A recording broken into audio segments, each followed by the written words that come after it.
Good morning, everyone.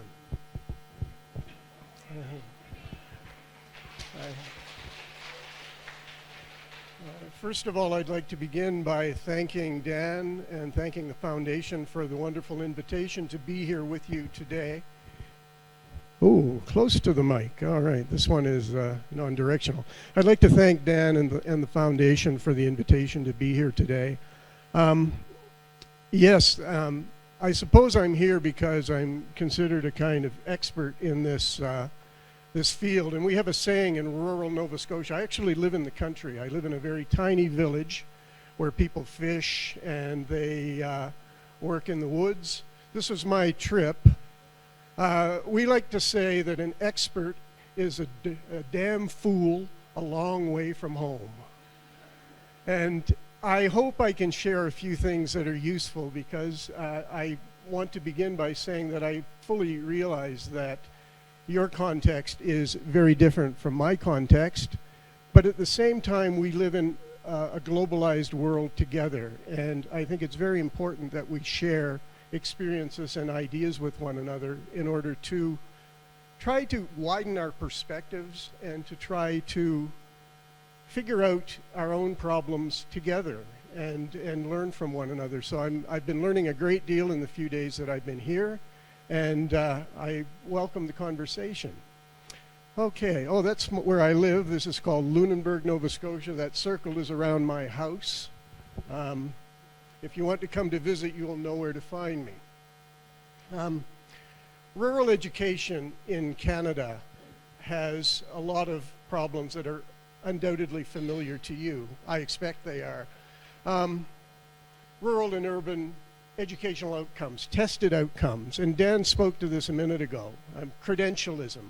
Whenever we put a thermometer, I call this the edumometer, the education thermometer goes in. The OECD or the United Nations or our national systems put a thermometer in the education system and try to figure out how much learning has occurred. When that thermometer goes in, the results are almost always the same. The larger the community, the better the results. Smaller communities tend to have lower educational results. It's difficult to run schools in rural communities.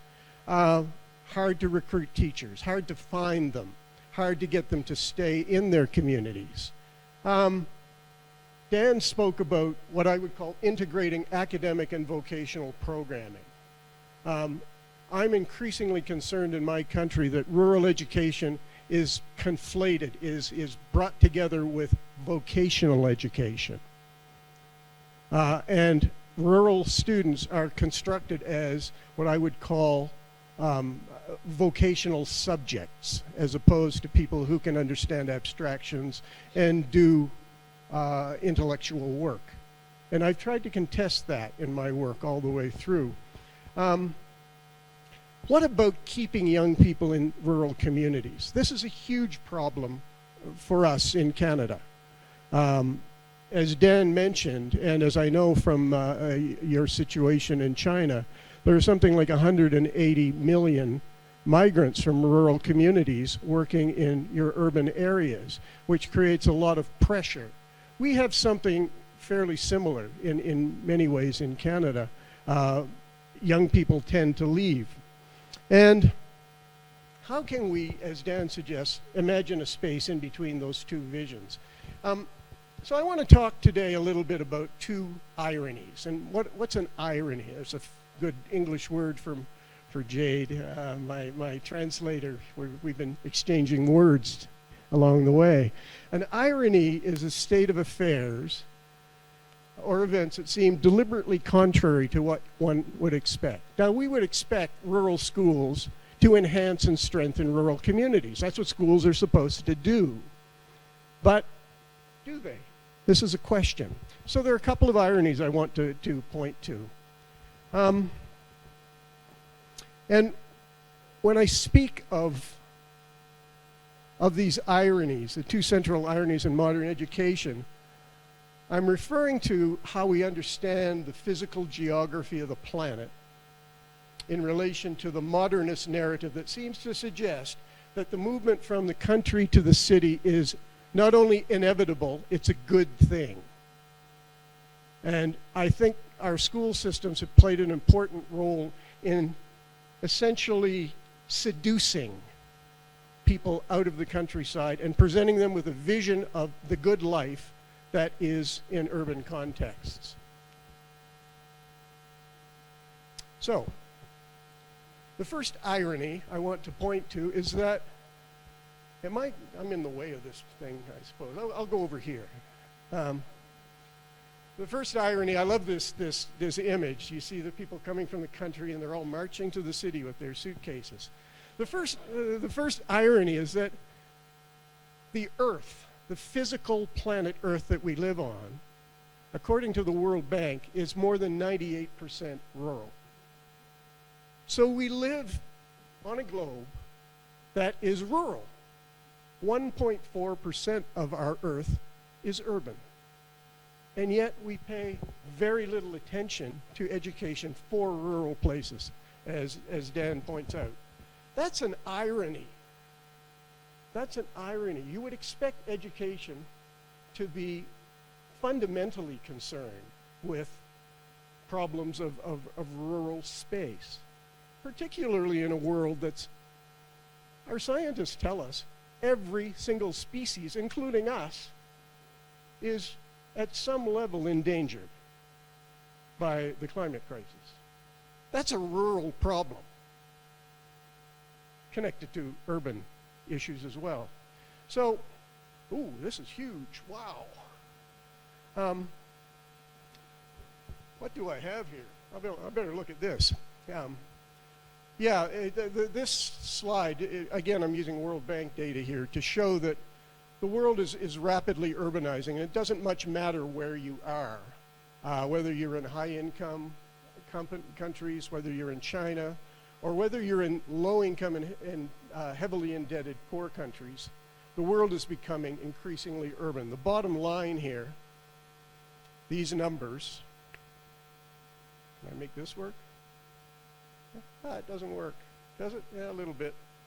These numbers in the red all show increasing urbanization across the planet, particularly in those countries that we call the third world. Next bit of data. However, the rural foundation remains across the globe hegemonic. Now, here's an odd number. How is it that my country of Canada can actually have more rural land area than total land area? And you can come to me after the talk if you know the answer to that question. How can it be 104%? If you know that, there's a prize for you. So you see from this material as well that across the globe, including China, the vast proportion of the land area is designated as rural. Land area of urban, for urban spaces, particularly in a country like mine of Canada, 1/10 of 1% of the land is city land. Now, okay, what about this rural land? How is it divided up? Well, the World Bank divides it into three categories, or two categories basically: agricultural, forestry, and the remainder is all rural land. So agricultural land is actually increasing to some degree just about everywhere in the world. Is that what I'm trying to say here? Yeah, it varies. China, 55% of your land is agricultural. The United States has a great deal of agricultural land, 44%. My country, very little, 6.5%. Forested land, of course, Russia and Canada have massive forest areas. China has 16%, a relatively small amount of forested land. And the remainder, which is, I think, things like the Arctic in Canada, deserts, areas that are neither forested nor agricultural. So what's happening to the forests? According to the OECD, high-income nations, the forests are actually increasing. Bit of a surprise. OECD countries, the wealthiest developed Western nations, are growing. The US, the forests are growing. You're doing something here in China, I think that is very interesting. 41% increase in forested land, which says to me that reforestation, this country is taking seriously the ecological challenge of maintaining forestry far better than anywhere else. But look over here. Look at the low and middle income countries and the heavily indebted poor countries. These are countries where people are living on less than, I think it's $1,300 per year. $100 a month, $100 a month. Their forests are being destroyed. What are they being destroyed to fuel? I'll leave you to think about that. I'm sure you can come up with your own answers to that question. Agricultural land. What we find here is that in high-income countries, OECD members, the US, agricultural land is declining. So agricultural land as a proportion of the total land mass is actually being taken out of service in these countries. China, you're still increasing the proportion of agricultural land that is being put into service. Low and middle income countries, heavily indebted poor countries are cultivating more territory as well. And I think what these last two slides show is that the material foundation of the earth that allows us to eat food and to enjoy housing and the kinds of things that we need to survive are increasingly being taken out of the third world. And while we are getting out of the business to some extent in the West of feeding ourselves. Of course, that's too simplistic an analysis. You know, there are efficiencies, of course, through mechanization and agricultural science that play into this as well. You don't need as much land, perhaps, to feed the populations. So, some conclusions. Urban areas are growing rapidly, both spatially and in terms of population everywhere. Urbanization is the story. It's happening. We in rural education, we can have our nostalgic fantasies that the countryside will again rise up and become the central part of our world, and that's not to say that we shouldn't promote, as Dan says, the revitalization of rural areas, but urbanization is happening. Yet rural space is still there, as Dan says. The village persists. It is not going away. Rural areas change differently across the country, across the world, and China appears to be developing rural areas in unique ways that I am fascinated to learn more about. I found these data to be very interesting. Further conclusions, I've already said it, high-income Western nations are losing agricultural land and gaining forested land. Low-income, heavily indebted countries are gaining land but experiencing deforestation. And China is both gaining agricultural land and rapidly reforesting. I think we in the West may have something to learn from you. So, the analysis. Ecological sustainability is the central problem of the 21st century. And this is a fundamentally rural problem. In the context of a climate emergency that just about everybody acknowledges, the International Panel on Climate Change, 99% of scientists agree that we have got to do a lot of work. And this work needs to happen in cities. We do, of course, need to operate more sustainably. But 98.4% of the earth is the place where a lot of this work needs to be done. So, it's my argument that states should focus on repopulating and developing rural areas, or at least maintaining populations in these areas, in order that there can be people on the land to participate and promote stewardship. And this is an education problem. Education in and about rural areas is central to sensible and impactful sustainability efforts. We have to pay attention. We have to educate. So, how much we care about and put into our rural schools, I think, is a reflection of how much we care about the planetary ecology itself. If we don't take our rural areas seriously, if we don't support them as they need to be, as well as cities are supported, we are, I think, endangering ourselves. I think we need to recenter this vast space, and that's what this conference is about.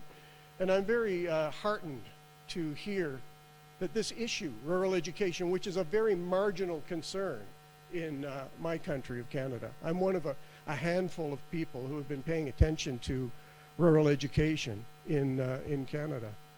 And to hear that the foundation, the government, I was reading the People's Daily a couple of days ago.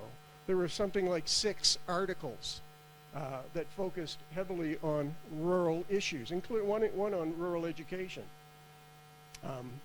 So I think, you know, there's something positive happening here that I'm really happy to hear about. And it's something I rarely hear in my own country. So the second irony, and this is one I've written a fair bit about, the more education you have, the more likely you are to leave a rural community. And again, World Bank data, if you have primary education, I'm not saying we don't educate people to the primary level. We should do that. But the more education, the more likely you are to be leaving the rural communities in which you're born. I think that's a shame that education has become conflated with movement away from the space. I was a teacher in a rural community for many years, and I used to say to my students, you know, calculus won't hurt you. You can still hunt and fish and farm and do all of those things that you do in your rural areas and enjoy English literature, Shakespeare. It won't hurt you. It'll make you a better person. But there is a sense, often in rural communities that I've worked in, that the elements of education actually are harmful, that they change a person in a way that is not positive. And I think in rural schools, this is a very important problem faced by teachers. How can you convince people to be bilingual? You can speak rural, but you can also speak academic. And this, I think, is what Dan is talking about. So, I don't know, how is my time going? I'm okay? All right. This little book, Learning to Leave, is probably the reason I'm here, because it I think, hit a nerve. My honors thesis advisor was a Taiwanese guy, and he's 92 years old now, Mervyn Chen. And when this book came out, he was very proud of me. He called me up and said, Mike, I think you hit a nerve. and so it seems. So this was a study that I did in a rural community, a fishing community. And I found that through oral histories, that actually the majority remained in the village, remained in the local area. So this idea that everybody leaves is, first of all, problematic. So what happens to the people who stay? Well, they tended not to hang around in school as long. Why did they not hang around in school? Well, because they had to learn to do things that school was not preparing them for, like operate a fishing boat, or run a family and do complex work that required a complex education, and one that could not be had by staying in school. So it wasn't as though they dropped out of school, they dropped into life. They dropped into a life that was functional and worked very well. The woman with the stack of dollar bills in the photograph. I once interviewed a fishing boat captain, and at the end of the interview he looked at me and he said, "Mike, how much money does a university professor make?" So I told him, and he looked at me and he laughed. He said, "That wouldn't even buy my rum." So, you know, it's not as though remaining in rural areas is the route to poverty. There are many economic opportunities. Kinship and friendship networks. The grandmothers in the community did not want to see their children go to the city. They wanted to watch their grandchildren grow up. I heard this time and again, that maintaining the family structure in many rural communities is an extremely important thing. And so that was also part of the informal education system, that people learn to barter and share and get things done in their own ways. Pierre Bourdieu calls it, the fancy French theorist calls it, making a virtue of necessity. I completely disagree with that. I think these are ways of making life work in circumstances of conviviality and community. And almost nobody reported to me that they were dissatisfied, that they, amongst the ones who stayed and had relatively low levels of education, almost nobody expressed any disappointment that they hadn't achieved more education. So there are other ironies. Is there anybody there? Can I move this away? Maybe not. Yeah. There's still this view, and it's an interesting, Dan gets into this in her presentation. The tension between academic education and vocational education is very interesting, because even in the face of everything I've just told you about community and family and so forth, there's still a prejudice in favor of academic education in these communities. School failure is not as problematic or unexpected. Many of the families didn't expect. And there's a gendered aspect to this as well. Young men tended to get economic capital.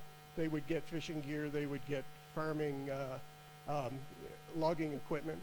And young women in well-to-do, in advantaged fishing families would be sent away for higher education. And I guess that final bit there, what do we do? What kind of schools do we need? Should rural schools be different from urban schools? Should they focus on place more than, say, an urban school, which is more of a generic operation where the test scores are the most important thing and people are in competition with one another for credentials and so forth? Should a rural school focus on what people do in rural communities and the place itself? To be honest with you, I am very ambivalent about this. I don't know. And this is one of the questions I'd like to discuss with you. Place, when education is focused on the place and is for the place, and maybe Dan and I, we can have a little argy-bargy, as the Australians call it, about this. You know, when education focuses on the place itself, I think that can tend toward insularity. It can foster insularity. And you're not saying that at all. I know you're not, because you're also interested in academic and higher education. But what should a curriculum look like? And Phil, he's the curriculum man. I don't know, I haven't seen his presentation, but I know he's going to be talking about this kind of thing, rural curriculum. So I can conclude here, and maybe I should. If I've used up my half hour, there's more if you want to hear it. I don't want to, I know, sometimes you bring in these speakers and they go on for an hour and a half and there's no time for anybody else, and I don't want to do that. 7, oh, okay. Well, here's the problem I want to pose. Should we try to make rural schools better within the current structure? And I'm interested to know what possibilities there might be in China for there to be a form of schooling that moves outside the state structure. I live in Canada. We have no national Ministry of Education. I think we're probably the only country in the world that has no national Ministry of Education. We have 13 separate curricula, 13 separate ministries, and some of these provinces are quite rural, and they do actually pay a limited amount of attention to rural education. So, should we do that? Or should the structure be changed to make rural schools support rural sustainability? Should we be looking for deep structural reform, which means some form of difference in the way that rural schools operate? And maybe it's not necessarily specific to rural schools. Maybe it's that we need to make schools, period, urban and rural schools, more attentive to the communities that they serve. And I think in my country there's a great deal of interest in doing that. It causes certain tensions and problems, because if you focus on making education relevant for particular subgroups, subcultures within the larger society, you tend to fragment the whole process. Very fragmented in Canada, 13 systems. The United States is equal. There is no education system in the United States. There's nothing. There's 50-something states. They all operate very differently. In Canada, the same thing. There's no centralized education system. So we have a decentralized model. Is that a good thing? Is it even imaginable in China? The question I put to you. I think also we need new theory. Much of what I did as a teacher 25 years ago in rural schools came out of the book of John Dewey and pragmatism and community-based education, getting children to work with their hands, getting them out of the classrooms, away from their desks, and moving around. We built all kinds of things. We planted gardens. We put on musical performances. I'm a folk musician. We used to do big musical theory based on community stories. So we did a lot of this kind of thing. This is Nova Scotia, a school that was built just after the First World War, where they consolidated a lot of rural village schools into this big operation, and they were focused on agricultural education. The idea here was to keep the farms of the area vibrant after the First World War, when so many men had been taken out of these rural communities and scientific agriculture was coming along. So the schools were going to become the mechanism to promote scientific modern education. And this is a school that was built to do that. It lasted about 10 years. And we went back to kids in desks, doing what they were told, wrote curriculum, and all of this stuff. So there's always a tension. I mean, everywhere you go, there's a tension between what's called progressive education, getting kids up, active curriculum, all of that stuff, and the desire for standardized test scores and some form of what Michael Young calls powerful knowledge that has no place specificity and is abstracted. So I think we need new theory that moves us beyond the stuff from 100 years ago of John Dewey, that we got to move people out from behind desks. And there he is. Dewey actually lectured. He spent a couple of years in China, as some of you may know, and like me, was absolutely amazed by what he saw in terms of schooling. From what I understand, Dewey was given the Chinese character do think, because he overturned the traditional understanding of what education was about. First you think about it, then you do it. Dewey said, no. First you must do something, and then you can reflect on it. And then you go back and do it again.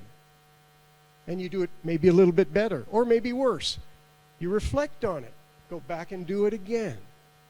So the doing is fundamental. The experience of the child, living where the child lives, rural, urban, whatever, place, the material foundation is the thing. We've also got the critical tradition that Dan in her introduction mentioned. I am very much into this. I mean, I think it's okay to be a Marxist in China. It's kind of weird to be a Marxist in North America. If I say that in the local community, people will look at me and say, you're some kind of communist? And I would say, what's your economic theory? And of course, there's no answer to that one. I happen to think that Marxism is the probably the most robust economic theory I've encountered in my life. It explains a fair bit. And the eyes glaze over and they go back to their coffee. There are tensions, though, within the critical tradition. And these two characters on the screen, does anybody know who these people are? This is African-American intellectual W.E.B. Du Bois, sociologist, who did a lot of writing from the turn of the 20th century through to when he died. He was a very productive scholar who set the groundwork for a lot of the work that's been done to improve education for African-American children and families in the United States. He hated vocationalism. He wanted the talented 10% to be educated highly within the African-American society, and that was going to make things better for black people. Booker T. Washington over here said,